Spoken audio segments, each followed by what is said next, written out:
All right. So let's proceed. I'm really excited for this opportunity to invite Dr. Sean Bradley, who is, as they say in the trade, like a real doctor. In the sense that Dr. Bradley is a licensed naturopathic physician, but also a long-time trained practitioner of Chinese medicine.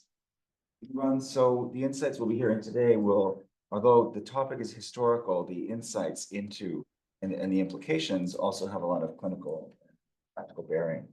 So his private clinic is called Insight Natural Medicine, where he focuses on sports medicine with both professional and amateur athletes. Can I say he's the acupuncturist of the stars? He treats the Seattle Seahawks. Spends football season traveling around the country supporting them. And his research focus has been on early Chinese medical literature and formularies, special interest in the transfer of medicines along the Silk Road. He received his doctorate in Asian languages and literature from University of Washington in 2022. And prior, he has also clinical degrees in naturopathic medicine and acupuncture and oriental medicine from Bastyr University, and has also completed an intensive study program at the Shanghai University of Medicine. And he studied Chinese language and literature both at the MA and BA level at University of and botany at Colorado State University. Bradley travels widely around the world, and he's also a very active member of ISTAM, the International Association for the Study of Traditional Asian Medicine. So I want to give a plug there. I also want to, although we're going to be talking today about his work in sort of the migration of medicines across a bunch of sort of, use the Western term medieval, but it's not really used, let's say pre-early modern regions, from the Arab world, South Asia to Dr. Bradley, also his dissertation focused very much internally on Chinese medicine and looked at the Zhouhou Beiji Feng, which is a fourth century recipe text composed by the famous Taoist alchemist Go Hong, and it had a great deal of circulations. It's a complex text to read. It has errors. It was edited by Tao Hongjing and other famous physicians. Afterwards, one Yang Yongdao in the Song Dynasty, and it was the subject of great controversy in 2016 when Tu Youyou was the first ever Chinese Nobel Prize winner, which she got for her research on artemisinin, this antimalarial drug, which derived from Artemisia or Qinghao, when using a method that she discovered reading Go Hong's text. And question, well, although she used modern techniques and modern concepts of how these drugs work, the fact that she was inspired by traditional medicine causes controversy. Is artemisinin and its derivatives, is it traditional? Is it modern? It's an ongoing, interesting question, which, really Dr. Bradley's work situates right in the middle of being a current day, doing, the cutting edge sports science with the top football teams in North America, and reading ancient medieval texts. So I'm really excited for this opportunity to bring all of these worlds together. So let's give the floor to Dr. Bradley.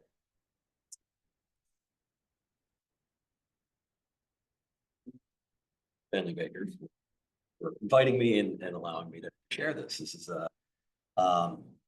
we have a lot of overlapping interests, so this is always fun because I know you've done work with the Zhouhou Beiji Feng as well, and also looking at the exchange of medicine and actually the most recent thing that I'm working on, I think you'll find fun as well. So, but we won't talk about that today, unfortunately. Maybe I'll touch on it a little bit at the end. So thank you all for coming, and thank you for everyone online for hopping in as well. So today what I'm going to do is I'm going to look at a number of different herbs, a number of different plant substances along the Silk Road from different parts of the world into China, into Chinese medicine.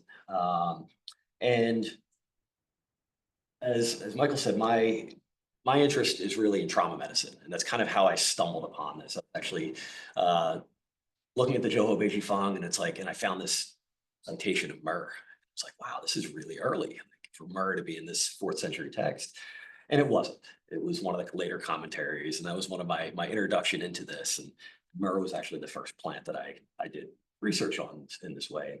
And it took me down this road that I wanted to find out more, especially looking at how plants are transferred from one region to another. And because there's been a push over the last number of years to patent formulas for certain areas. I know India's done quite a bit, China's do it. And it's like, well, how do you patent a Chinese drug when plant's native to Saudi Arabia or the plant's native to Africa or it's how do we do that? So one of the reasons I got interested in this is to like, well, these are world medicines that have traveled for millennia, and it's tracing that history and finding out how these have moved and how these have been used is really where my interest lies and what we'll talk about today. So what we'll do is we'll look at several herbs, specifically as the name implies, roots, fruits, seeds, and resins, and how they've made their way across these regions and cultures into China. We'll see how my slides go because I played with a bunch of different things from different presentations, and we'll see if this is if something that doesn't make sense, then let me know. So first, why these plant parts and not the numerous flowers or leaves and herbal pieces? Well, mostly I think it's for practical reasons.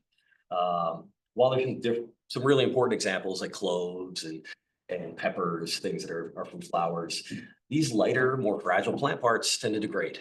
They degrade over time. If you have a Chinese herb dispensary like we have in our clinic, that's the stuff that's bright and green and vibrant when you first order it.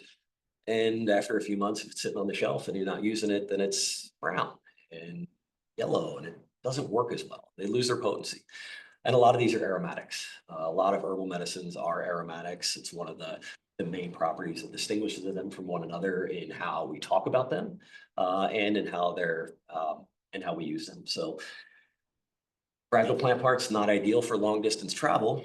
So these dried, hardy, more substanceable plants are what's more easily transported. And if we look at the overall corpus of herbs, what's been transported. So we'll go through several case studies, not just to show how these plants came into Chinese medicine from other regions, but also kind of to point out some of the challenges of this. This has been a slow process as I go through each individual plant, and it's certainly a multidisciplinary process. I get to dig through my old botany text from my undergrad. I get to go through my clinical naturopathic text from Western medicine, and then all of the sinological works that are necessary to go through this. And I look at three main areas, but then really everything. Botanical identification is one of the first pieces I look at. And this is strict botany, looking at plant descriptions, properties, and more the genetics of plants is becoming relevant, as we were just talking about, because they keep renaming all of these plants. And chances are, if you look in something like Botanicum siticum and look up a plant name in there, nobody uses that plant name anymore. It's probably 3 different plant names down that we have and we're using today. So the first part is about botanical identification. The second piece that I use a lot, and surprisingly so, is historical linguistics technology, as I'm looking at reconstructions, because all these plants have names and usually many of them. And when you're looking at multiple traditions, they have oftentimes many names in each of those traditions. And then the last piece are the medical applications. So what are these plants used for? In addition to those 3, really everything else, you can't get around. I'm not going to be able to paint a full picture by just using those 3 parts. So histories, trade manuals, miscellany poetry sometimes roll in some of these, and plants are showing up. So anything else that, am I going to be too slow on this?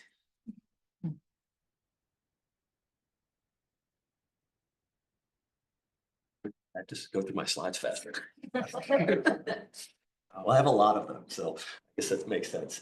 So look, using these sources and looking at these plants, we're actually going to go in reverse order. We're actually go through, even though the name was roots, fruit, seeds, and resins, we'll actually start with the resins first and end with roots.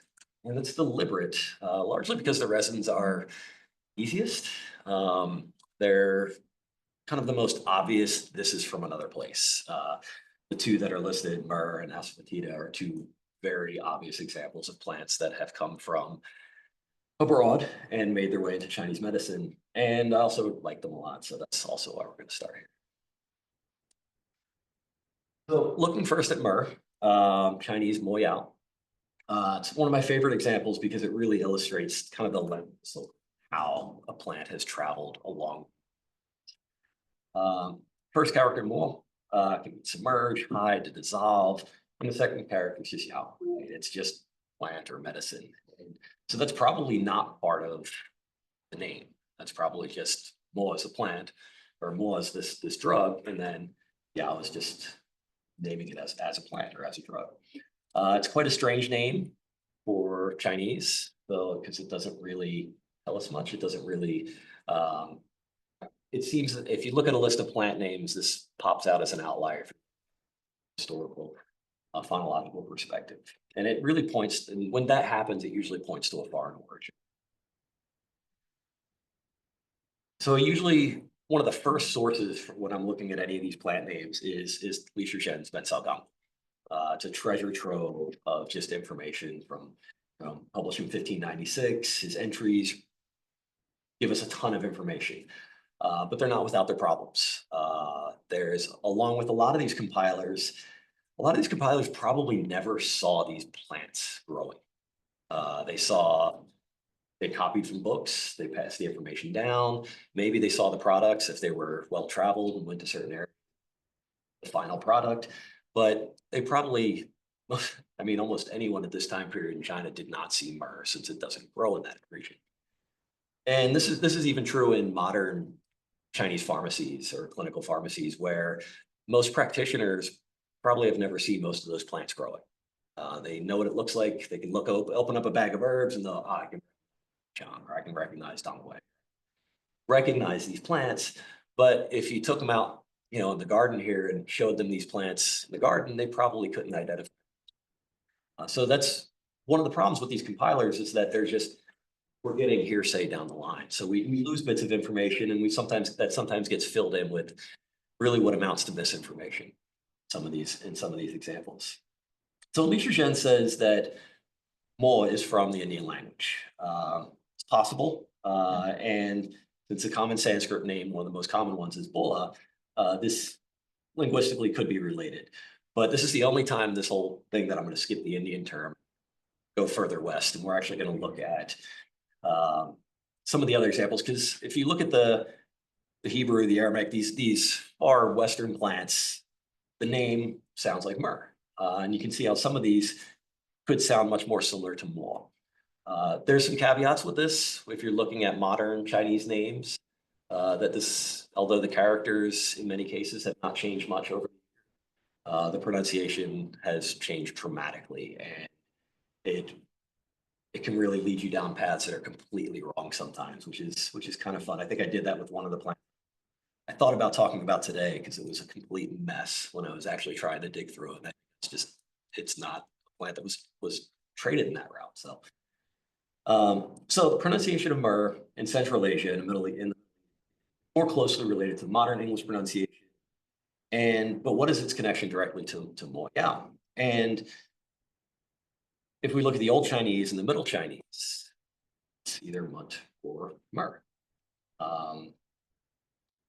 It's not even like a partial borrowing. We get a lot of these kind of like, oh, maybe this will work, and you'll see some. I'll work on some of those later, but these are pretty straightforward, that this is mo, as we think of the character in Chinese, was pronounced myrrh in Middle Chinese.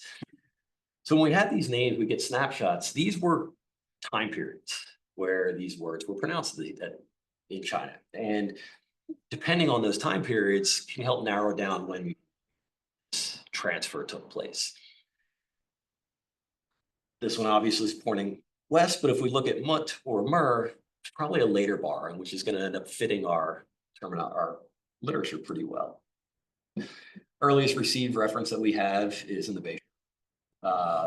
Also may appear in the 9th century Youyang Zazu. I say may because I'm kind of reading visiting some of my thought on that because the character that is more there might actually be referring to Myrtle. But most scholars still lump Myrrh into that, and for the time being, we'll keep it there. But it's late enough that we can ignore that for now. Because its earliest reference that Li Shuzhen cites is actually one of these problematic ones that I mentioned. So Li Shuzhen cites Li Shun, who was a Persian living in China during the 10th century in his Hayao Bensao. So his overseas materia medica. Li Shun refers to a 5th century records of the southern states or southern regions, and both of these texts are lost. So we have possibly a 5th century, possibly a 10th century, both showing up in a 16th century text. So which is our source? Most scholars will still say, yes, we've got a fifth century likely reference to Myrrh. But we don't really have that backed up by something that we can tangibly. So looks like Myrrh was showing up between the 4th or 5th century, but the timeline is still suspect because these are lost texts referring to lost texts. This is one of the problems, and we can talk about this with databases and things like that, where a lot of times we don't distinguish between, like, if you see a text and say, oh, this text is from the high, well, there should be an asterisk next to that says Hayao Bensao is lost. That's been lost for centuries, but that's the first appearance in the Bensao Congo. So when we look at a lot of these texts, it's an important piece to think about is when is the text that it's being referred to listed, and when is the text that we actually have as evidence it's there. Li Shuzhen certainly made mistakes. So next we look at our materia medica, and the materia medica are wonderful as well because we have a number of these. And the thing that's neat about Myrrh is it's missing from these early texts. It's not in the Shenong Bensao Jing, it's not in the Tang Bensao. And the earliest 2 references in materia medica text are, again, 2 lost texts. So the Yaxing Bensao, the Kaibao Bensao are both lost, although you can go to a bookstore and find most of these. But you have to look kind of in the fine print oftentimes where you'll see that it's a reconstructed text from later references. So we do have a lot of information, and we have some pretty clear indications that Myrrh is coming into Chinese literature in between the 7th and 10th century, solidified by the Song dynasty, and really definitely by the Bensao Congo. We know that it's in there. Really, the Song dynasty it's regularly appearing in texts by the 12th century, but was likely coming in much earlier. So one of my favorite areas to look at sort of the feng shui. I call them formularies, also called recipe texts. Professor Unschuld and I had a long talk about this. He really wants me to use recipe texts. But I think as a practitioner, these are all formulas. These are things that we buy. Recipe is something that I cook for dinner. So I push back on this, so I'll still use formulary. But these are the texts that have lists of recipes or formulas for how to treat certain diseases. There's usually a list of pathologies or injuries, and then for this problem, you use this formula. For this problem, you use another formula. This list of formulas, which usually a lot of these are largely ignored in Chinese medicine, especially in modern Chinese medicine, where theory is so important. Because most of these texts, there's no theory listed at all. You may get a little paragraph, or somebody might add some notes about, this, raises the yang, or this, moves qi. But a lot of times these are just, if you have a rash, you use this, which makes these really good candidates for transfer of medicine. Because if someone had a rash in Persia and somebody had a rash in China, the information is still the same. They don't have to filter it into their systematic correspondences of how they view medicine as a theory and as a practice. It's just, here's your problem, here's how you fix it. And it's funny because we lump this into, like, we usually think of this as like, this is how Western medicine treats. No, this has existed for a long time, especially in trauma medicine, especially in emergencies. This is how you approach things. You don't try to figure out Is there too much yang or too much yin, and how you how that affects the car accident if someone got it. This is also one of the other reasons why I'm so interested in athletes and we're dealing with injuries. This is more along the lines of how we're treating things. So in formulas, it shows up, or shows up in the 9th century, and between the 10th and the 13th century, it's really quite common. You'll find it in all sorts of formulas, and also you see it in foreign formularies. So the most notable one there is Hui Hui Yafeng, which is the Islamic formulary that from the Yuan. It's a really neat text that Paul Buell and Gene Anderson just translated recently, which is a really fascinating text. It's a really neat one. So here's a number of texts that are formularies that reference myrrh during this time period, and they range from one to a couple formulas.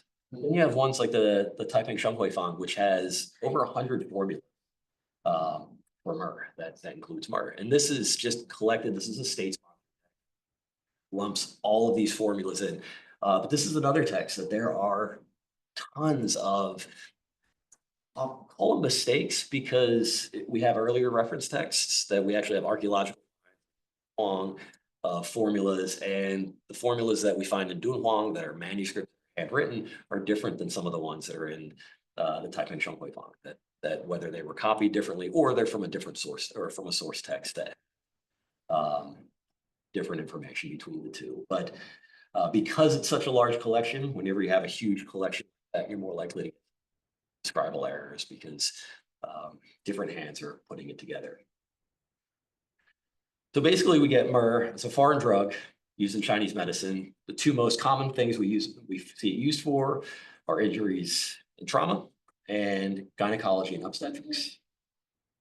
So here's some of the botanical information. I'll kind of cruise through some of these. When I look at the botanical information, I'm looking at what the plant itself and how the plant itself is described. And most of the descriptions of myrrh are pretty straightforward. Again, it's probably someone who had not seen the plants. It's just hearing how it was harvested, how it was used, what it looks like. Because if you look at Li Xun's example, according to records of the southern regions, he says myrrh is a Persian pine resin, red and black in color. Okay, we can go with that, probably because Songxiang is the pine resin in China, similar resin. But then if you look at what Li Shuzhen adds, myrrh is a tree that is tall and imposing like a pine. Myrrh is not a tall and imposing tree typically. It's a shorter tree that doesn't really, it's if you looked at a myrrh tree and you looked at a pine, how you think of it in Chinese literature, you're not going to say that they look alike. But bark being a couple inches, time of harvest, these with an axe, some of these are harvested naturally, some cut, where there's a slice in the bark, the sap, the resin drains out, and then that's what solidifies into bark.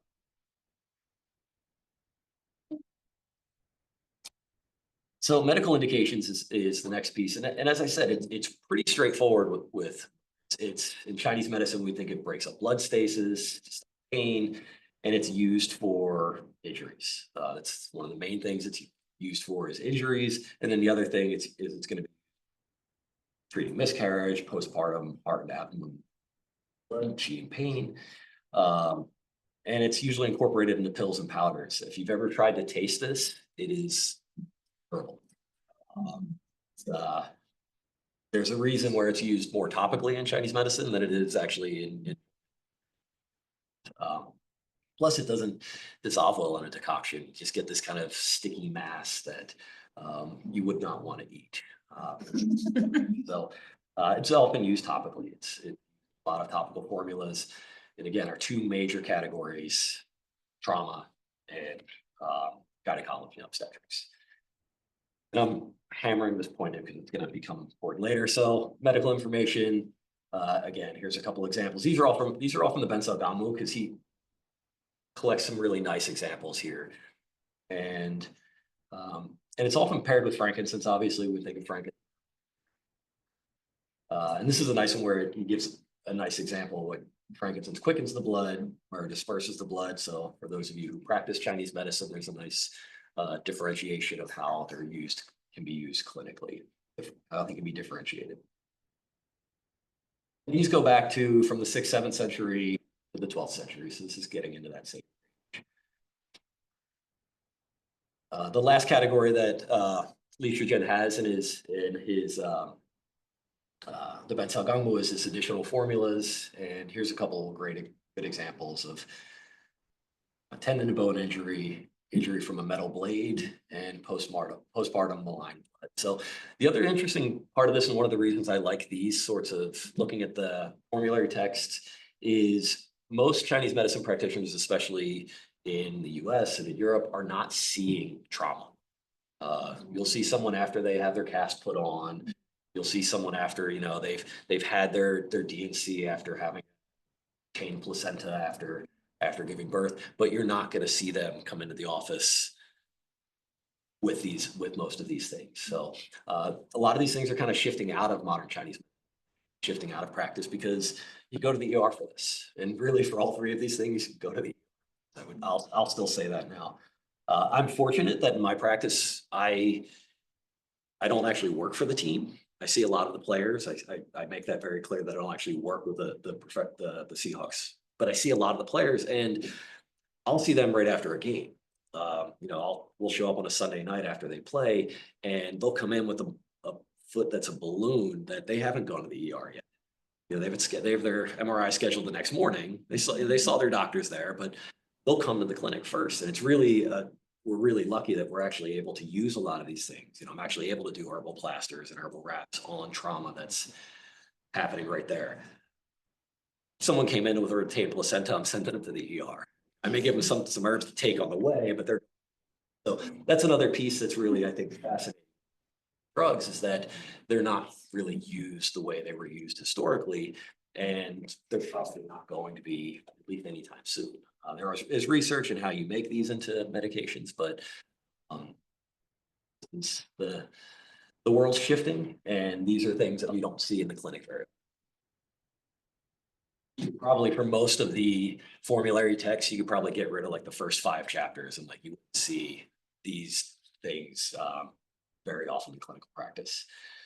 So going back to the plant itself, there's actually about 26 species of the Commiphora genus whose resins are used to make.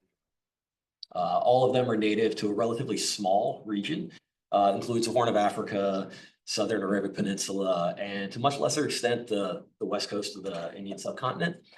There are some Commiphora genus, there are species there. Many of them are not used to make myrrh. So most of this is really in this kind of region that's right in the Arabic Peninsula and the east coast of Africa.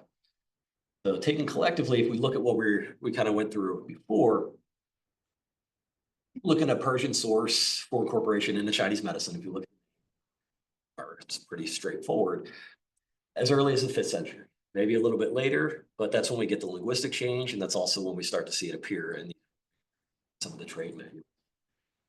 But by the 9th and 10th century, its use in Chinese medicine was common. It appears in all these various formularies, and the trade route tends to shift to the south. And this is true with a lot of Chinese medicine plants. A lot of there's this influx, and a lot of it was when the Arabic trade really took over the southern seas, and it really started pouring these different products into China from the south. And there are much better resources than what I put for that piece of this. If you look at some of the information that's being put out about trade in the Silk Road is fascinating, especially in Southeast Asia. So all these pieces give us information that a product moved from the west to east, and that product is used in Chinese medicine. And the most important piece to connect with this is, was that product, the information about that product also transferred? So was the medical information at another part of the world or its source also transferred with the product that we get in Chinese medicine? Or did Chinese medicine just be like, hey, we've got this thing, we can use it for this, and did they create their own uses for myrrh, which is definitely possible and has happened. So this is a great example of a terrible product of myrrh. I mean, this is like brown, like this is really not high quality. So if you're ordering myrrh for medical purposes, getting it from, you know, Somalia, getting it from Oman, getting it from a region, you get much better than instead of ordering it from a Chinese medicine company that's based out of the US. So rather than look, we're going to look as far west as we can, and it gets pretty fascinating because if we look, it shows up really early in the Corpus Hippocraticum. So fifth and fourth century BCE, lists over 65 references to myrrh. Most are for gynecology and obstetrics. We also have for fever, hysteria, and wound healing. But most of those references are for gynecology and obstetrics. 100 citations total, more than half of them. Dioscorides, first century CE, also references myrrh in varied uses, such as gynecology and obstetrics, as well as for pain. So two of the major texts in Greek medicine also listing myrrh and also using it for the same two things that we use it for in Chinese medicine. In addition to these references, you also have like biblical texts and Talmudic texts, where specifically the two that most people are most common, especially in the US, are in Bible stories where Jesus offered tincture of myrrh before his crucifixion, used for wound healing and pain. And then probably the most well-known is as a product that was brought to Jesus when he was born, or to possibly, and I think more likely, his mother who had just given birth. It doesn't imply that there was problems. It doesn't imply that that was necessary, but giving medicine as a gift is something that is common, especially in Asia. You know, in the US, it's not, but, you know, going back and forth to China, you know, I've got ginseng, jiao, things that, you know, that giving high quality, expensive medical gifts, especially if it has some relevance, is common. So I think it could also help us, you know, not just look at how this fits in the Chinese medicine, but it can have us reframe how we look at some of these stories that exist in Western culture as well. And when we see these ancient references to myrrh, its inclusion in Chinese medicine is much later. It took time to get from those Greek texts where it exists in Greek medicine to make its way into Chinese medicine. But that information was carried with it. And that's a fascinating look at how a lot of these plants made their way across, and it changes our time and it allows us to look at some of these timelines to see what was happening earlier, what was happening further west, to see what was coming into China or different.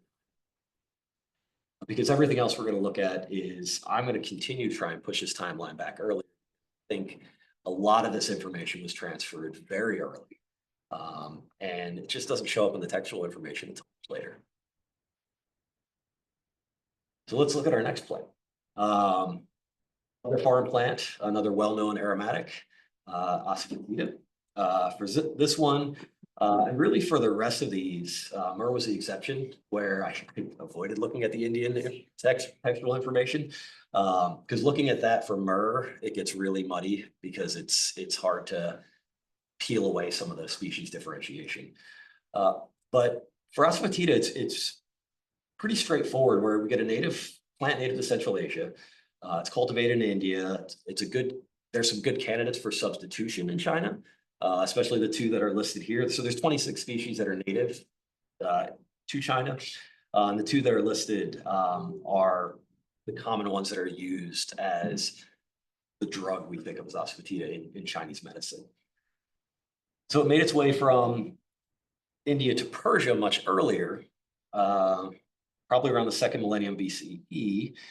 And looking at the names, we get some interesting relationships. And this, I'll kind of go a lot deeper in a lot of the historical linguistics for a lot of these other plants, where I kind of glossed over it briefly with.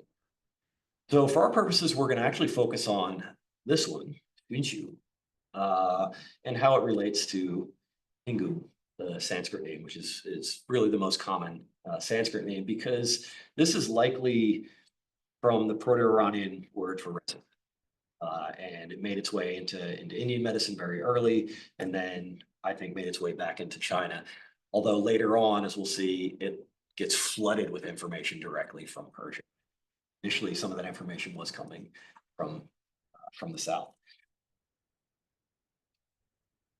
So a few of the text, some of the textual information, though it was adopted in India early, again, it doesn't show up in the Chinese medicine until it shows up as one of the new plants. There's 114 new plants in the Tangbensa or the Jinqiubensa from 659. And even then, there seems to be here a little uncertainty of its identification.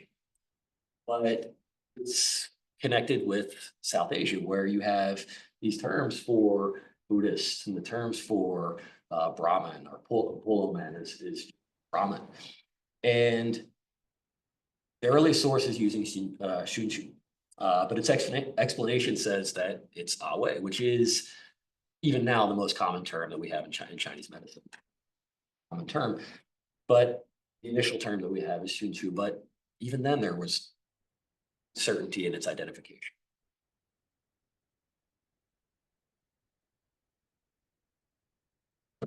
Here's where I geek out sometimes. These are the so Chinese reconstructions, looking at the historical phonology. It's a lot of these are digitized now. A lot of these resources are, I mean, now when you search a plant name, a lot of times you'll get the Middle Chinese reconstruction already. Paul Kroll's dictionary has all the Middle Chinese reconstructions. So I didn't do this with Mer because Mer was straightforward, but looking at the Chinese language reconstructions, Middle Chinese, these ones are basically from rhyme tables and from rhyming dictionaries. So they give us a snapshot around the 5th century, 5th, 6th century. The Old Chinese, these are all from the Shijing rhymes. So we're looking at 25 CE, pre-25 CE. And everything in between is, of course, what I'm looking at. And it gets really messy because depending on how things were brought in from other areas, transcriptions were different.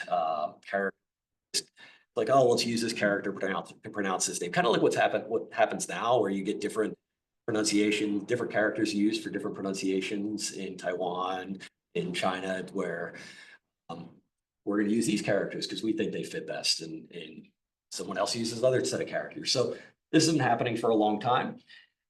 But a lot of these were reconstructed using Buddhist transcriptions. So these are the Old Northwest Chinese and the Buddhist transcription dialects. A lot of the work was done by South Coblin, and these are fascinating because it looks at how these texts systematically translated Buddhist terms into Chinese, and looks at it not from an information perspective, because that's fascinating as well, but from a very clear phonological study. And recreating this character was used to make this syllable consistently over time, or these 7 syllables were used using this one character. So sometimes it's messy, sometimes it's really straightforward. And again, he looks at the, because a lot of these things that don't rhyme now did rhyme at earlier times. And if we look at the first one, Xunshu, first we get a different initial. If we want to get it to pair up with Hingu, right? If we want to pair it with Hingu, the Sanskrit text, well, doesn't really pair up. It's close. We can force it to say, oh, it's a dialect change. But I like to see if there's a more precise borrowing.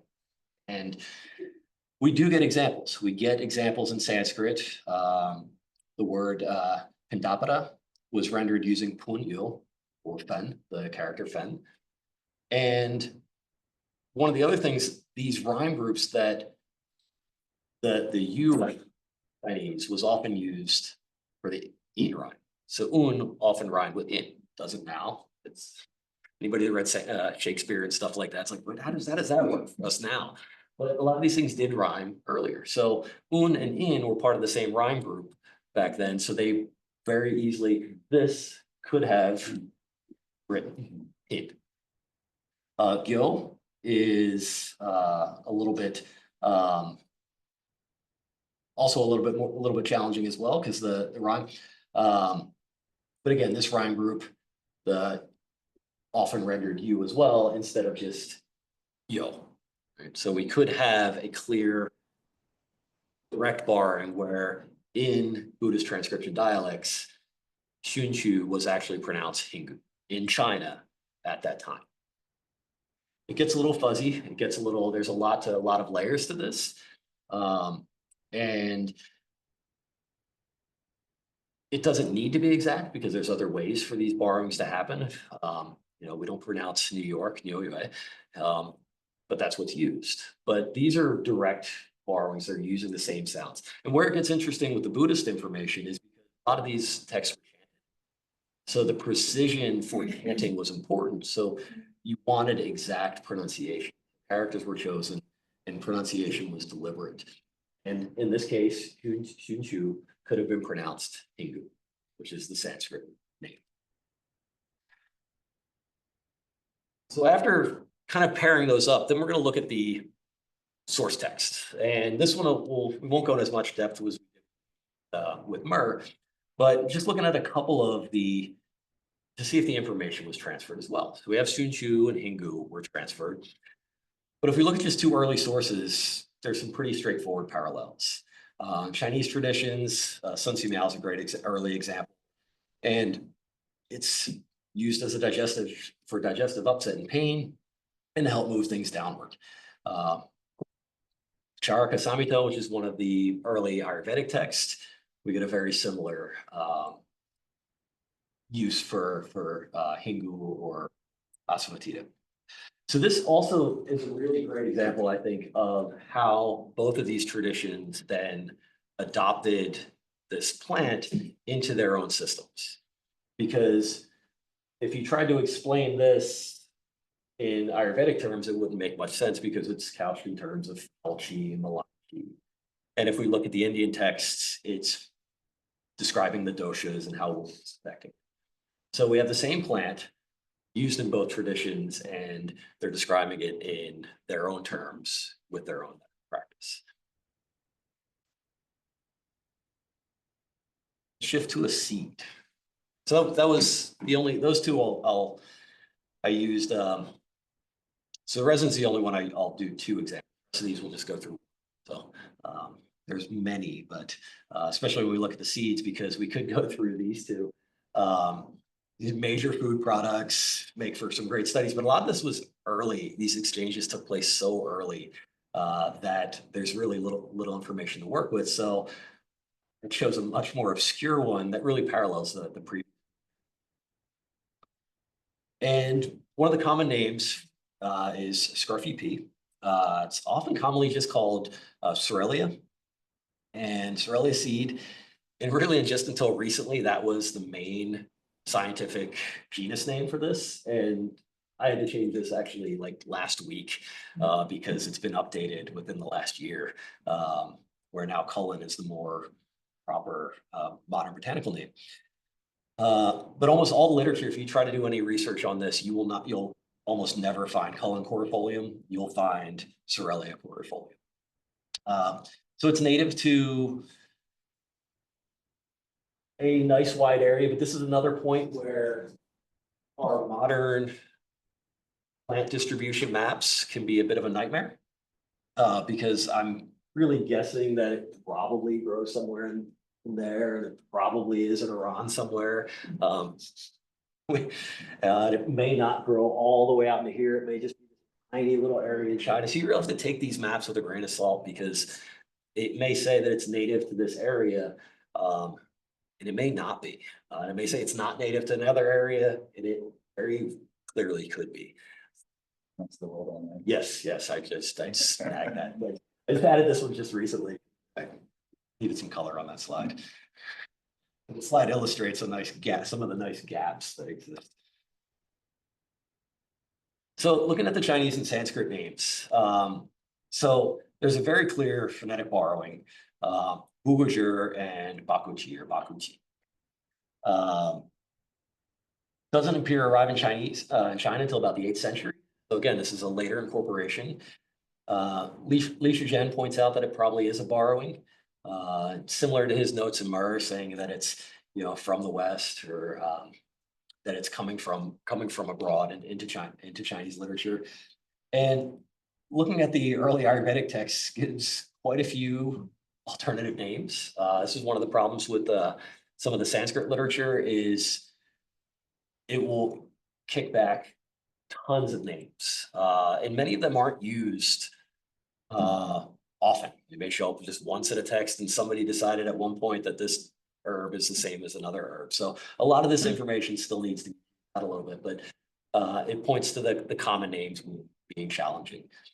But if we look at the early Chinese or early Sanskrit text, Bakuchi is only mentioned once in the Shushru, one of the text.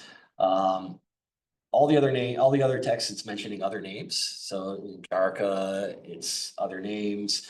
But by the 7th century, in the Astanga Samgraha, it's frequently called Bakuchi. So it's around the same time, or a little bit earlier than it arrives in China. It has the same name in the Sanskrit text.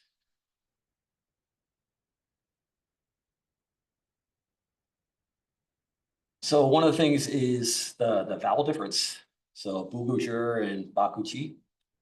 And if we look at the Old Chinese pronunciation, that's when we get a vowel shift. And it would be more likely that this name, if it was coming from Sanskrit into Chinese, that we would have it show up in an earlier time period. And just like our earlier one, if we look at the T or zhi, it E in Old Chinese or E in transcription dialects. So this puts our time period, if we look just at the historical linguistics, puts it in this time period. So really around 400 CE, if we're borrowing between these two areas. But again, this doesn't show up until earlier. And to throw a kink in it, this is probably not the name for in Persian, so it's probably not coming from there. So we have an intermediate source that we're missing. And this is one of the pieces that I find interesting. And this, so the KM here, KM stands for Kamarajiva, and that was from one of his transcriptions of Buddhist text into Chinese. And he specifically used that character to pronounce it that way, which is going to again match up with what we have in the borrowing from Sanskrit into Chinese. That's a good example where you see like this sound is being used to pronounce this word. And then we have another word that we don't know if it's written that way, but it seems like it probably was. So the linguistic correlation seems probable, time period between really the 2nd and 5th century, but it doesn't appear in the Chinese medical literature until later. Really, one of the earliest ones we have is in or earliest one that Li Zhen writes is the Kaibao Bensao. But he does list a formula that's from much earlier. He lists a formula from the Tang Dynasty. So Xuanzang had this is what Xuanzang used for in early 8th century he used this plant. But we don't get anything else besides that. That's as early as we get. But it's likely that it came in earlier. It's often with a lot of these plants, it comes in, it doesn't trickle down into the text until later. The formulas and indications, so they help us solidify. And look at the Chinese indications, general depletion, especially from sexual overactivity and also for longevity. Indian text, it's used most commonly for problems, but it's also used for longevity as well. And the longevity drugs are a common class of drugs that made their way, especially in the Buddhist literature, into Chinese. And again, you could use a modern examples of, if somebody wants, the berry that's going to help them live the longest, and if they live in Seattle, they're not going to pick blackberries or raspberries that grow everywhere. They're going to want the acai berry from somewhere exotic that grow there. So this exotic plants being brought into other cultures for longevity and being Plus, it's hard to disprove. It's hard to disprove if say this is going to fix that wound and it doesn't work. Well, nobody's going to buy your product. But you say this is going to make you live to be 100. You got some time before somebody's going to call you out on it. So you get a lot, but you get a lot of these. You get a lot of these panaceas that this is good for longevity. This plant is used for everything, but it shows up a lot here. So this one's I think is a good example. Bugujur is a good example of a plant that probably is missing some intermediate steps. There's a clear connection between the Sanskrit literature, but there's a time period where we don't have much information, not much to work with. And when we look at formulas later on, it's clearly coming from Persian texts. It's clearly coming from the West because you see it combined with frankincense, walnut, and fennel, garlic. You're seeing it encouched in these Persian formulas, and even the formula that Xuanzang had in the 8th century looked more west than it did to south. So this one still has a lot of details that need to be teased out, but it's a good example of there's a connection, and we have clear points where to look next for the information. And some of it's just waiting on archeological finds or things to do, people to do translations of text that I don't understand. There's a whole bunch of Gandhari literature that has not been translated, that hasn't been translated. That's right in the area where we need to look. A lot of people like to fill these in with Tocharian. Anything that's missing something, it's just like, oh, been Tocharian. And it probably was relevant for a lot of these plants. But as when we look at the next example, it doesn't. There's other routes that it could first, which takes us to our next plant, to the fruits. So the Mirabolans. And I did just have a paper that came out on this in the journal InterAsia, which traces this a lot more clearly than me flying through it today. But it's a nice summary of how the information that we looked at before and using this process can get us to some really interesting conclusions, how these drugs transferred around along the Silk Road and how they're related. So I'll spend most of my time on the first one, but the other two are really just as important. They largely mirror the first. These are the three major Mirabolans. There's other ones that are outside of the species. Well, actually, not all of them are the same genus as well, but it's kind of just a catch-all for a type of plant. But these are the three most common ones that show up, especially in the Ayurvedic literature.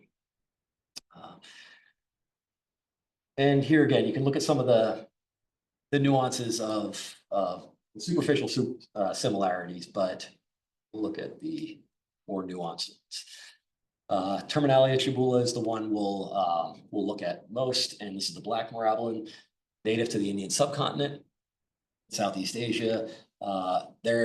This is one where I pointed to the map in that little corner in China for the other, and this is probably where it grows in China. It's not widely, well, it's not native to a large portion of China. If it was native to anywhere in China, it's really like the remote areas of Yunnan. Never made its way, flooding its way into China like a leather. Black Mirabolan.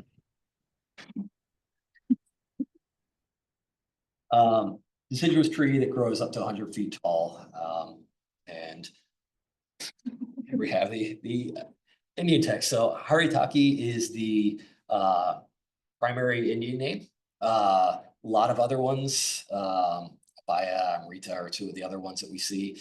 But Haritaki is the main one that we still see in the Indian literature. And here's some of the major sources for botanical identification, and it's one of the rare cases where they pretty much agree. It's very nice because it's very uncommon. The Charaka Samhita is one of the early Ayurvedic texts. And it says it's one of the most useful fruits, has a wholesome effect, and it does a few things. It's a panacea, and it falls into this rasa category, which is really can really lump everything to this. And this was actually in the scruffy pea as well. It's also used for that as well. One of the formulas combines it with ginger and pepper to decrease gas. It's used to treat hemorrhoids, skin disease, pretty much everything. And of course, longevity. This is still marketed as a longevity herb. And in one of the early Sushruta Samhita, here's one of the formulas that we have for digestion and a lot more. And it combines it with ginger and molasses. This is molasses you'll see in a lot as the base for a lot of Ayurvedic formulas. And adding a bit of rock salt, ginger is a common herb that's used in Ayurvedic medicine. So this is a really basic, simple formula that helps with digestion, but it also has a few other pretty nice effects too. Clearing the sense organs will be nice and destroying all diseases. The Yoga Satika is a formulary that's attributed to Nagarjuna. Dates unknown, but it's at least before the 7th century. So it's pretty early. Ullenbeld's history of Indian medicine is phenomenal, looking at the history of these texts.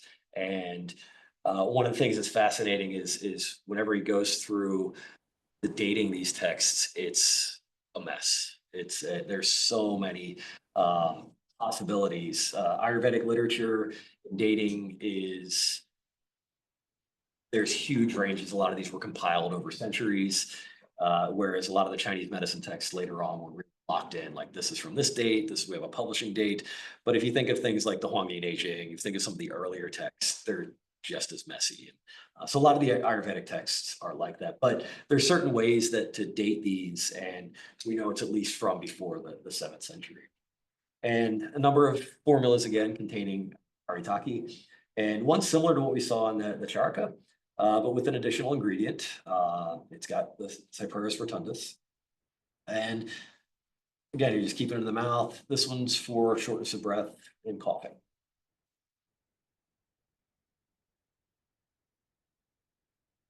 One of the more notable formulas containing this Moorablin and all the Moorablins is basically combining the three together. And it's called Triphala and has a number of uses for rejuvenation, urinary disorders, digestive problems, and even heart disease. And there's also these other formulas that just have haritaki. We noted the first formula. This one again is combined with honey and ghee, and not bad. Use it for a year and you'll live 100 years free of all disease. Again, you can find these on the shelves and probably more here than in the US. But additional formulas are found throughout the Indian medical world. So there's a number of formulas that are for haritaki. It's one of the most common herbs used in Ayurvedic medicine. So we'll shift to the Chinese text. I love this picture because it's completely irrelevant to the Chinese transfer of medicine, but it's just outside of Dunhuang. It was snowing like the week before I got there, and it was so cold. So I like to throw it in there, especially when it's relevant, but it's not. So It's cold, so. yeah, it's cold, not so much. The air conditioning was on in that region. So modern identification from the Chinese side, again, it's wonderfully clear. Although I have to say, like we were talking right before this, I have not looked up if somebody decided to change this and rename it recently. I would be shocked if they did, but I've been shocked with the number of these recently. So there's agreement. There's agreement that the plant that we identify as Halila is Terminella chibula in virtually all the references. There's a few other names. Hezi is one of the ones that's commonly found in the Chinese medicine literature. And you also have graphic variants. And this is one of the problems with, again, talk about like databases, we look at transcriptions, we look at how a lot of the stuff is just, here's another name. Well, it could have just been a scribal error in one. And the reason that's problematic is because when we do these Chinese reconstruction, characters that are pronounced the same now don't always follow the same pattern in their reconstruction. So they can sound completely different from one to the next, which could also fill in some gaps that we may be missing. Lee, the character for Lee is I think this is the one that's found in Congo. It's a different category. Different character. So here's our nice mess of the graph again. And again, though, the information to pull out is pretty straightforward. We have got our famous reconstructions, and those are Pulley Blank, Schussler, Coblin, Baxter. Those are all sinologists that work in historical phonology that reconstruct all of these. But we're going to still sit here with Coblin's work in Old Northwest Chinese and these Buddhist transcription dialects. But probably going to have to shift further, because the second chart looks at dating some of these reconstructions like we saw the Kumara Jivas. And here we have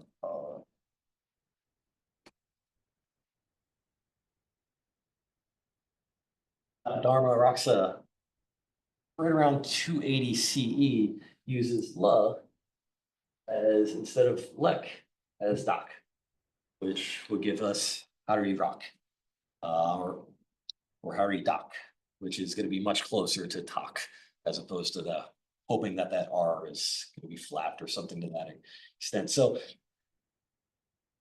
giving that reconstruction, though, that pushes us to 280, and it pushes us closer to these old.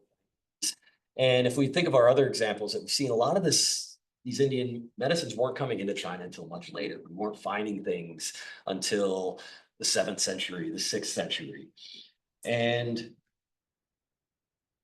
maybe it came in earlier, maybe it's just a difference in pronunciation, but looking at our timeline, see if we can push it a little earlier. Li Shuzhen's Bensao Gangmu says it shows up in the Tang Bensao, so 7th century, 659. We're hoping for earlier. It's looking at the language data. Well, we get it in the Nanfang Salmujwang. So this is where, again, Li Shuzhen's information is not complete. This text is a lot of fun because it's so controversial.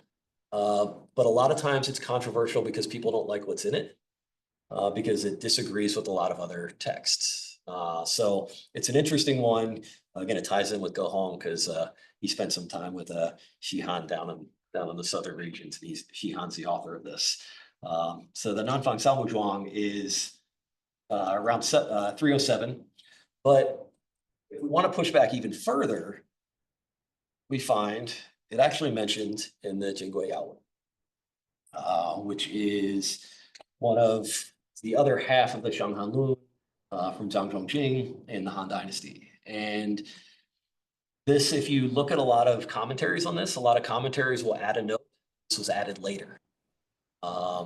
There's no real explanation. It's just because the assumption is that it wasn't in Chinese literature or it wasn't in Chinese medicine until later. But if we look at what we just saw with the linguistic information, it seems to have been borrowed much earlier. And if we're going to look at some of the more later or other examples, Nanfang Salmujwang gives us a basic description. The Tang Bensao gives us a little bit more information.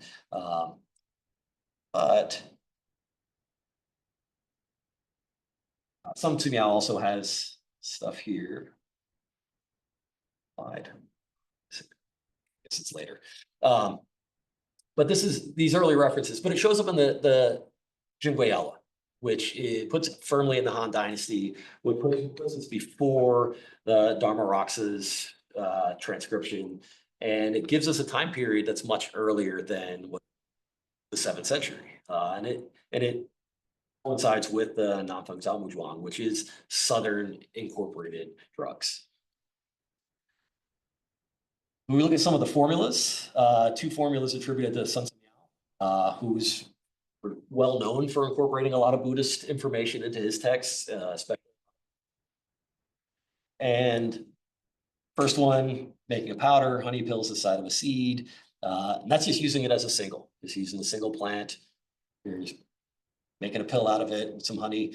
The second one is a formula attributed to Sun Simiao in the Bensao Gangwu, but doesn't show up in Sun Simiao's text. But again, it's another formula that could be from this time period, but doesn't show up much later. And you're just, again, just chewing on a piece of it, leaving it in your mouth overnight. Here's our Jingguo formulas. First one, Halila is a powder. Using it for qi dysentery. Again, this is already incorporating way of thinking about medicine, using it for qi. And the second one is just for difficult to cure ailments. Both are powders. One is Halila as a single again, and another combines it with local plants. So it's not combining it with Ayurvedic plants. It's not combining it from other plants from India. It's combining it with herbs that are commonly found in Chinese medicine pharmacies even now. Got them at my clinic and they're from China. We probably should start making some Chengpi just on our own at home. My daughter eats so many.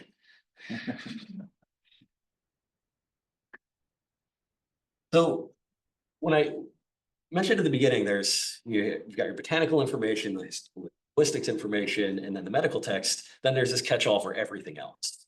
And this is where you're just looking through trade manuals, you're looking through Buddhist text, looking through anything to find references to these plants. And I Ching was a Chinese Buddhist monk who traveled to the South and Southeast Asia, wrote about his journey. There's some, his text is fascinating. It's really basically just his journal of his adventure. And one of the things he complains about is he complains about not having his Chinese herbs. So he's like, yeah, I don't have my herbs that I'm used to having. But he says Halila is worth having. He says it's one of the herbs from the West that's worth knowing and worth gathering. And he lists a couple of formulas. The one formula, similar to ones that we've seen already, involves chewing a piece daily and just swallowing the juice. And then he has another formula later on, which is a pill in equal parts. So we're using a pill, combining it with ginger and sugar. This looks really similar to a lot of the other formulas. It's very similar to the formulas in the charka, and it's also similar to the formula, one of the formulas that Zhang Fengzhi had as well, and also even Sun Simiao, some of his formulas as well. Crushed together and mixed, prevent gas and aid digestion. And his last note there is interesting because honey is used a lot more regularly in Chinese medicine, whereas sugar, maltose, ghee, butter are used a lot more in the Ayurvedic making pills. And here he says you can substitute. So this is actually relatively clear. A breakdown of some of the major early formulas. So this is the time period is between 200 and 800 CE that contain the Tribulate Morala. So that contain Haritaki or Halila. And so you start with, if we go kind of our timelines moving this way, the Charaka first, then the Jingguo, the Shushruta, the Yoga Sadhaka, Beiji Qianjin Yaofang. So all of these, you see a lot of overlap in these formulas. Whether it's used either as a pill, sometimes it's mixed in a gruel. Preparation as a gruel, you get as one, and then the charaka, and then mostly as pills. Whether it's combined with herbs or other herbs, or it's used on its own, the preparation is still really simple. And in all these cases, it's a very simple formula, and it's pretty clear that what was coming from the Indian sources way into the Chinese sources pretty early, certainly earlier than Li Shuzhen thought, and much earlier, which corresponds with the linguistic information. And it looks like it comes directly. And it didn't necessarily come from Western or Persian sources, didn't come from further west. But once you cross this point, and once you reach here, it's all Persian sources. Everything that's coming into China is from Persia, it's from Arabic sources. They're mixing it's mixing with myrrh, frankincense. It's really that information, the types of drugs are changed dramatically, and we're getting a lot more a lot more information coming from further west as opposed to south. Ronit has a great chapter in her book, and it focuses really on this. You see this panacea that just floods into China later on, and it just goes back and forth in that band. But there's this little blip that I talk about that shows up here, where it shows up from the south moving into.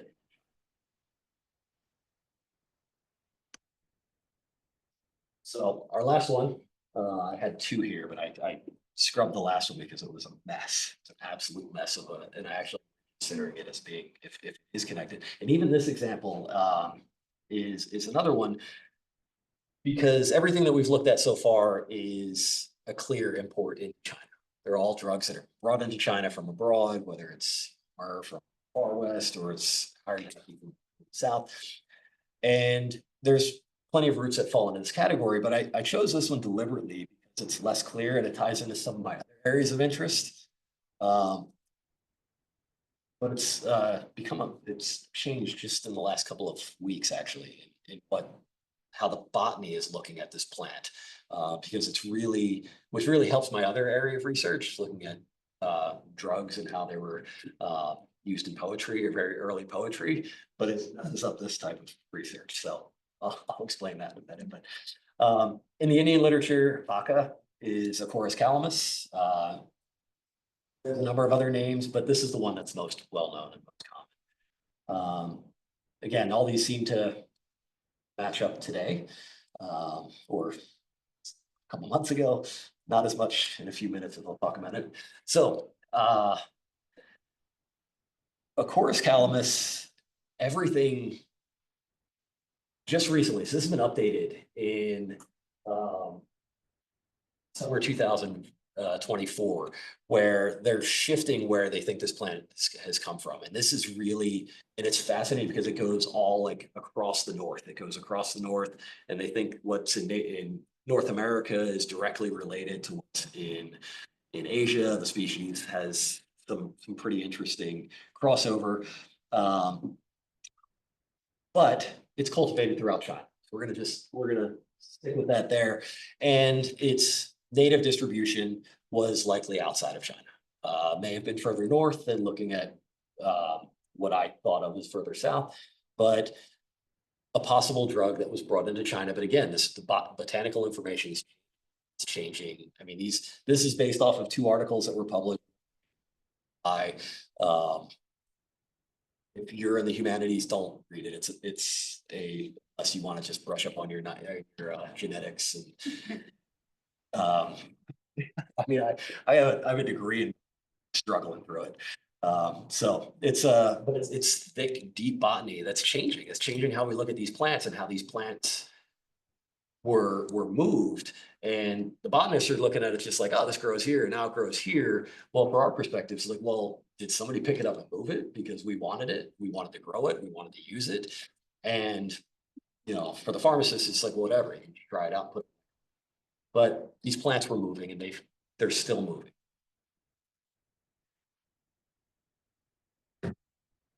Chang is one of the Chinese name that's pretty straightforward for what was correlated with Acorus calamus.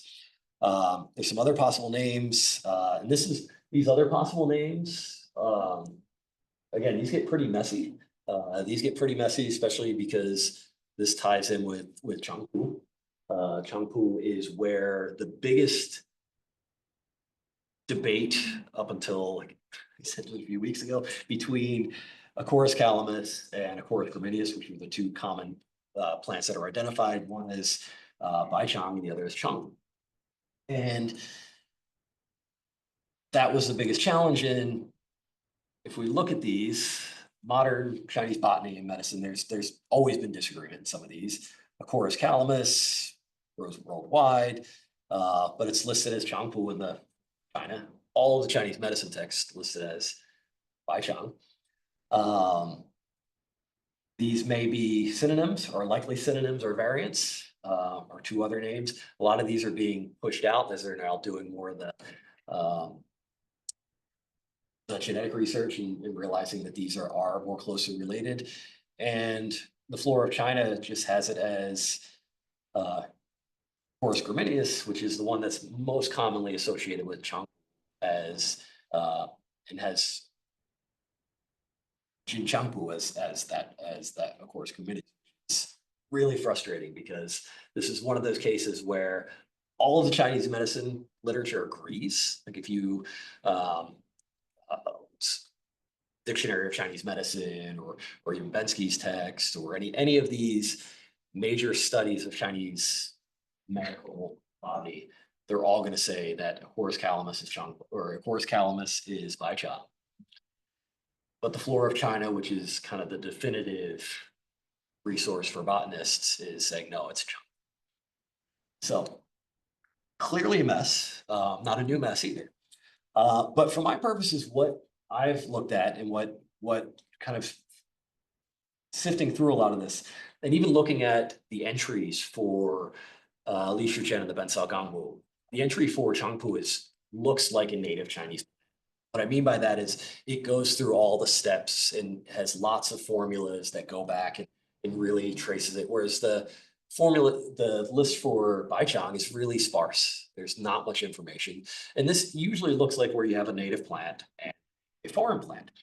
And that's where I tend to sit on these is Baichang being the imported version of this. And then Changpu as being the native plant that grows in there. Of course, Changpu is the one that's also mentioned in the Dalbuzhuang. Again, it makes it a little more confusing. So like I said, this one is, I use this as an example because demonstrates how this is a very shifting, very mobile area of study, not just because it's in one area, but all of this stuff is changing. Everything is changing all the time. The Chinese reconstruction, once again, not as clear. So I might be looking at something that's not, in fact, a borrowing. First character fits nicely. Again, looking at the Coblin's work. Bacha, Baishang, Bacha, Bach worked pretty well, especially because that V could have easily been there are cases of being used as a V. So the last part, the NG at the end is the one part, the second syllable is what's problematic. But I mean, we could go down a number of different routes of why that may have been the case. It could have been an accusative. It's great that was transliterated, or this was a combination term of this is a white Changpu. This is a white type of Pu, or I'm sorry, white type of Changpu, which is something that Joseph Needham talks about in his ways that plants are incorporated in ways that things are named.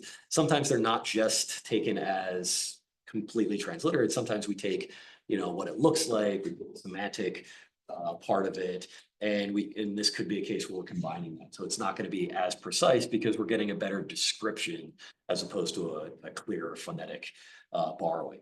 And again, like I said, this one's not as clear, and I wanted to put one in here that didn't. It demonstrates how we may be looking for very specific intermediate steps. Dropping final endings is also very common too, especially, I mean, if we look at the history of Chinese language, all the PTK endings have dropped, and having vowel endings is often easier for certain things. So it could be something as simple as that. So Bakchang as Vacha is a pretty close borrowing as could be the case. But our timeline gets shifted, again, possibly, because as this is ever changing, this shows up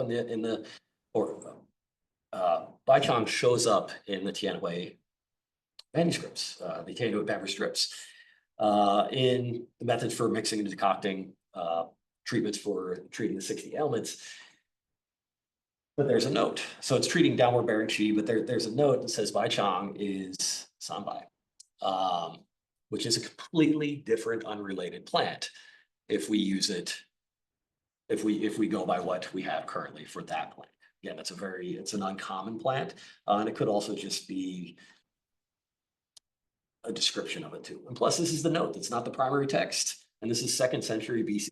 So already somebody was confused about what Bai Chang was.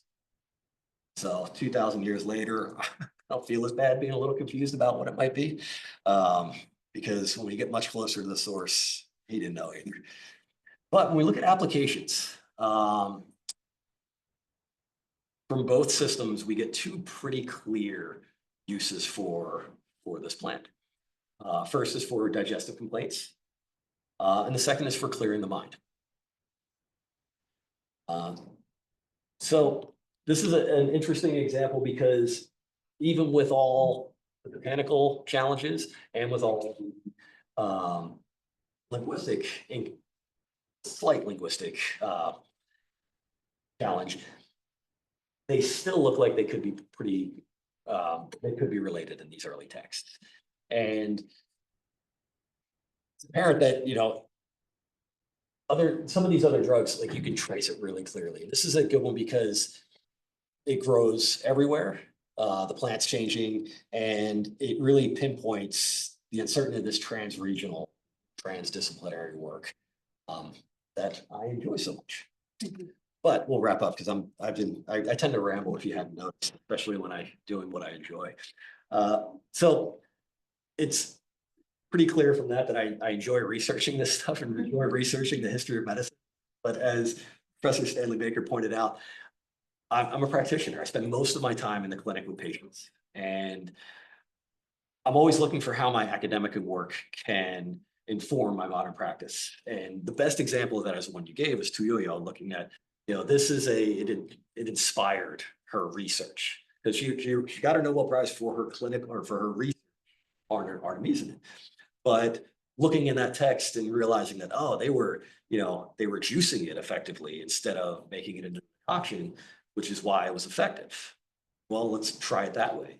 That's what inspired to do the research in the way that they did it. All the extraction, all the science behind what they did, what she did, and with her team was all very much was amazing research. But it points to how there's the potential for rediscovering these medical practices, ancient medical practices. And one of the reasons I look at Chinese medicine and Indian medicine and the transfer of this is because you've got 2 huge populations using these types. Hundreds of millions of people use Chinese medicine and Ayurvedic medicine today, and based off of these practices. So something that was so valuable 2,000 years ago, 1,000 years ago to transfer, we should be looking at some of these things and seeing how they can be used. Also looking at, development of how they're prepared or harvested, like the example with Tuyoyo. Variant plants and possible substitutes, especially living in the United States where we can't get ma huang anymore. Legal to import ma huang, but we can use it in our clinic if we have it. So if I can get it to grow in my backyard, because I had old seeds, it struggles in Seattle because it's not native to there. But then there's also ephedra species that grow native to the Americas. And so can we identify variants that are going to be similar in use? The calamus information that was definitely a little muddled because I got thrown for a loop just recently when I was trying to let me go through my slides, make sure everything's good. And it's like, wait, this is completely off. Like where it's native to, what I thought for years is now what they're saying it's not native to. It really has disrupted a lot of this. And then also looking at some of the sustainability and long-term effects of this. Myrrh is a great example for that because frankincense and myrrh are 2 of the most over-harvested plants parts in the world. One of the big essential oil companies just got in a lot of trouble for basically illegally harvesting frankincense and from more poor areas. So where a lot of this is grown in war torn areas, and they're being exploited. And the more we know about them and how to balance our sustainable practices, or sustainable, they're available for another 2,000 years. Thank you, Chris.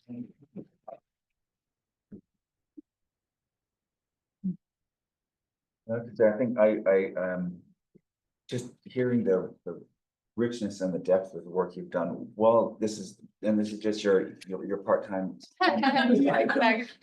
Incredible. And if you weren't a clinician, you would be transforming our understanding of early transmission.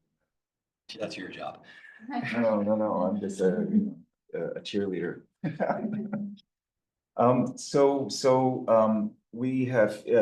We have actually, speaking of temporality, we have actually used all of the time that we have.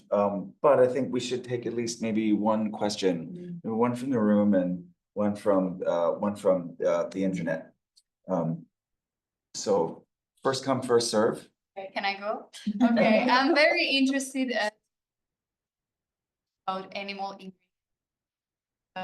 That's my PhD topic. So I look at TCM supply chain in Taiwan and about animal ingredients, and particularly the ecological transition of TCM is gonna happen, and also the ethics behind using some ingredients which are also foods. I don't. Okay. That's my study in botany. Plants are where I've Okay. stayed in my lane in that regard. Okay. That's all you. Okay. There's been a couple of things that have been published, especially like in early poetry and imagery, which might be an interesting place to look there, because especially in these plants that are going way back, identification is pretty good. But that's definitely not my area. I look forward to seeing what you come out with, because it's an important piece, because when I was in China, this was I think in 2008, I was working in the oncology departments, and they kept saying, oh, for this formula, and then Chuanshanjia. It's like all the formulas had Chuanshanjia, which is pangolin scales. And like I raised my hand, was like, what can we use to substitute? Because I'm not using this. One, you can't get it, and two, I'm not going to use it anyway. And just I got blank stares, like, wait, no, you have to use this. This is it. And I think it's changed dramatically since then. But it was kind of a shock to be like, wait, this is something we need to do. Important work that you're doing. So forward to how to inform what I use in my clinic. Let me throw it out to the internet. Anybody, you can feel free to type a question or unmute yourselves and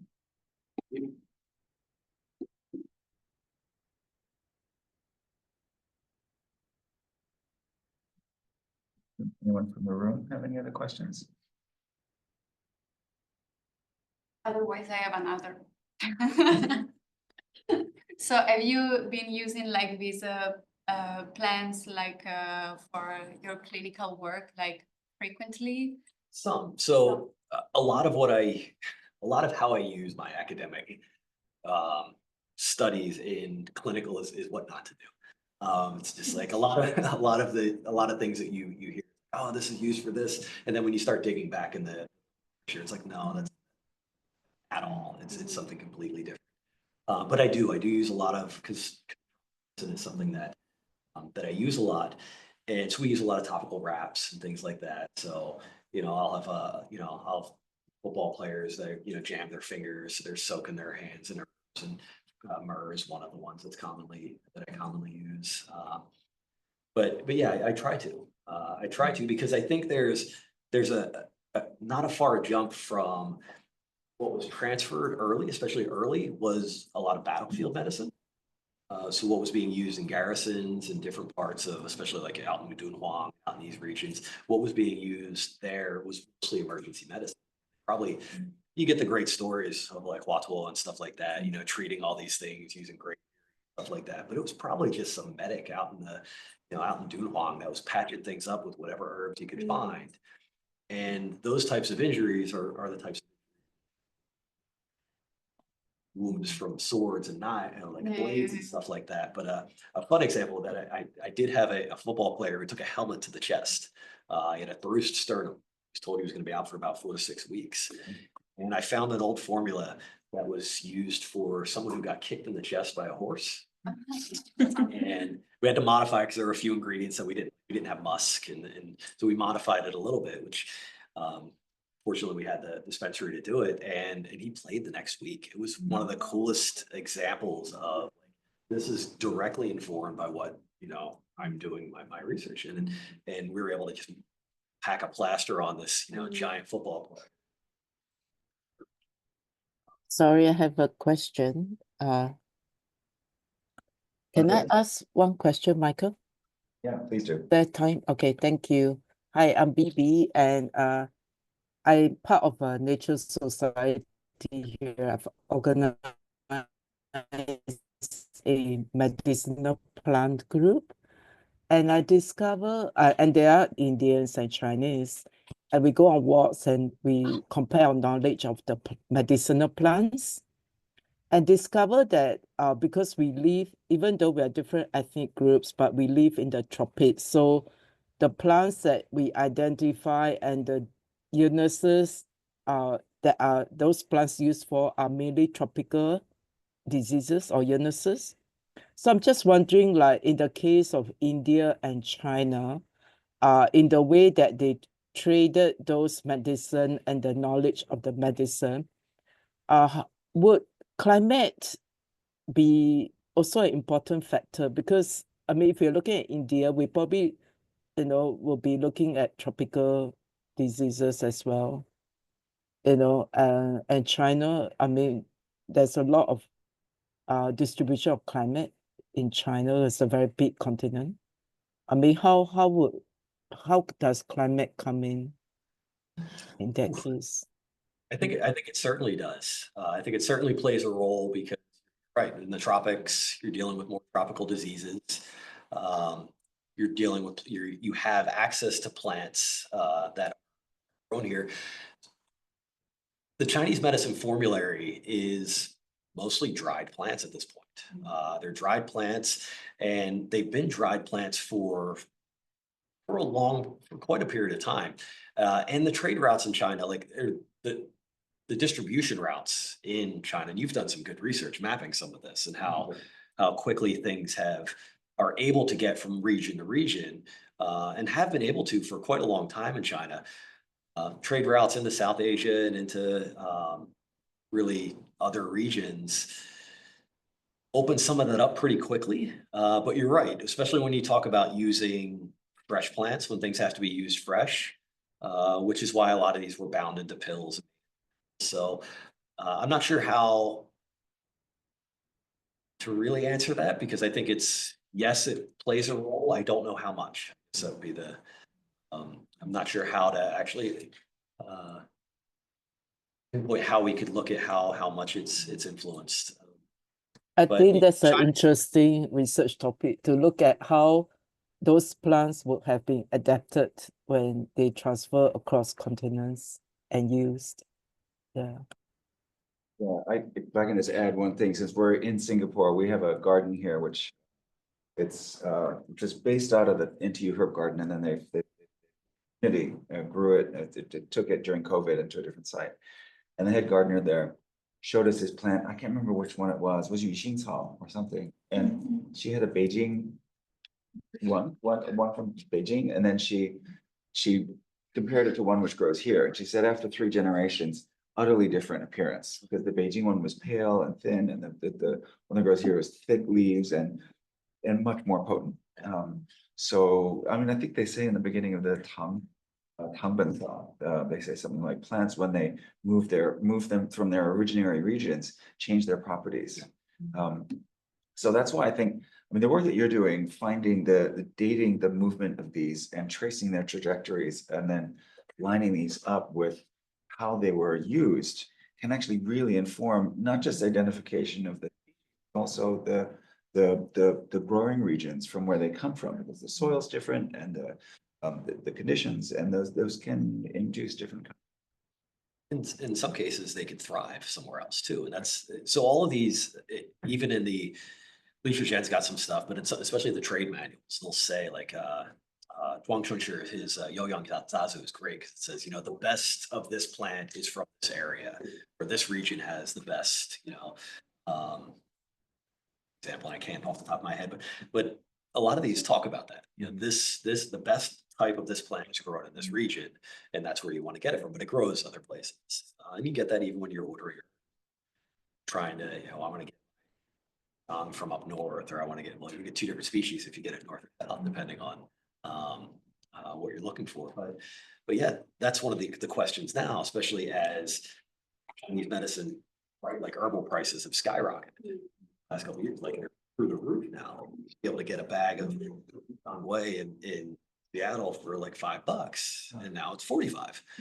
And so there's a big push now to try to figure out what can we grow in the US? What can we grow?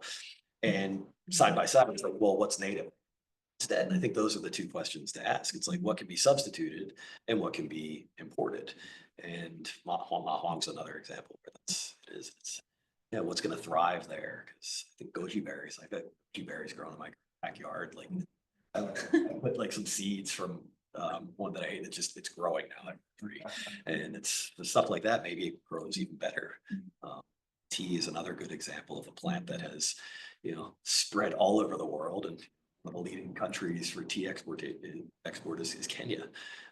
It's a little far from Yunnan, but it seems to be thriving and growing well there. Yeah, that's another great story too about that. That's, what do they say? Cha if by sea and day if by sea and cha if by land. Can I ask? What? Well, since it's 1:15. Oh, yeah. Sorry, I know you're. This is awesome. I'm happy. So we're going to wrap it up. And I want to thank all of you for joining us from all of your distant places in the world. And hopefully we'll have more of these soon. Pierce Laguerre will be coming in June and giving a talk on for this medicine. So thank you, and I'll see you all soon. Thank you so much. That was excellent. Thank you.